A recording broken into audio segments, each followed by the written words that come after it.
नमस्कार, मैं हूं मीरा रावत। उत्तराखंड अधीनस्थ सेवा चयन आयोग ने ग्रेजुएट स्तर की भर्ती परीक्षा को रद्द कर दिया है।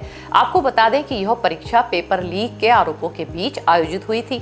मुख्यमंत्री पुष्कर सिंह धामी ने इस मामले की जानकारी देते हुए कहा कि उन्होंने छात्रों के हित में ये फैसला लिया है कि जब हमारे सभी बच्चे उस समय उन्होंने अपनी बात रखी थी, उनकी दो मांगें थी। एक तो कि सीबीआई से जांच होनी चाहिए, परीक्षा निरस्त होनी चाहिए। हमने उसी समय कहा था कि हम उनकी पहली मांग जो सीबीआई वाली है, वो तत्काल सीबीआई को संस्तुति कर रहे हैं, लेकिन ये परीक्षा निरस्त करने का जो प्रकरण है, जांच रिपोर्ट आएगी तो उसके आधार पर कार्रवाई करेंगे।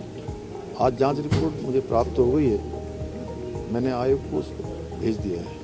आयोग के सचिव शिव बर्णवाल के अनुसार यह परीक्षा 21 सितंबर को राज्य के सभी जिलों में आयोजित की गई थी।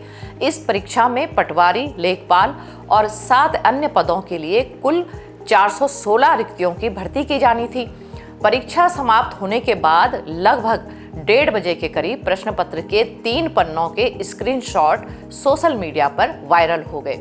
स्वाभिमान मोर्चा के अध्यक्ष बॉबी पवार ने इन तस्वीरों को साझा किया और दावा किया कि एक कॉलेज के प्रोफेसर ने अपने चहेते उम्मीदवार के लिए प्रश्न पत्र हल किया है। इस मामले में उम्मीदवार और उसकी बहन को गिरफ्तार किया गया, जिन्होंने कथित रूप से प्रोफेसर से संपर्क साधने में मदद की थी। इस मामले में रायपुर थाना देहरादून में FIR भी दर्ज की गई थी। उम्मीदवारों और युवाओं ने एक सप्ताह तक विरोध प्रदर्शन किया, जिसके बाद मुख्यमंत्री पुष्कर सिंह धामी ने मामले की सीबीआई जांच की सिफारिश करने का आश्वासन दिया।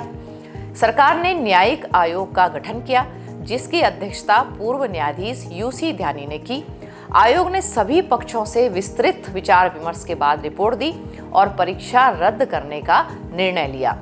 आयोग ने कहा कि प्रतिस्पर्धी परीक्षाओं की गोपनीयता, पारदर्शिता और विश्वसनीयता बनाए रखना अत्यंत महत्वपूर्ण है। अब इस परीक्षा का पुनः आयोजन 3 महीने के भीतर किए जाने का निर्णय लिया है।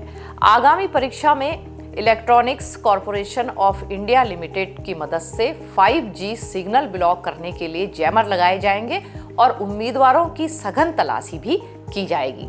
इस कदम से परीक्षा में पारदर्शिता और उम्मीदवारों का भरोसा बनाए रखने की कोशिश भी की जाएगी।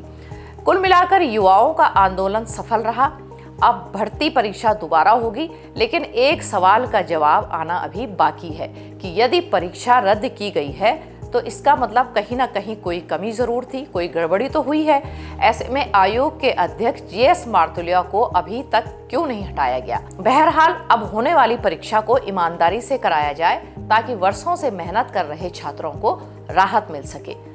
इस वीडियो में इतना ही, और अगर अभी तक आपने हमारे चैनल को सब्सक्राइब नहीं किया है तो जल्दी से कर दीजिए। नमस्कार।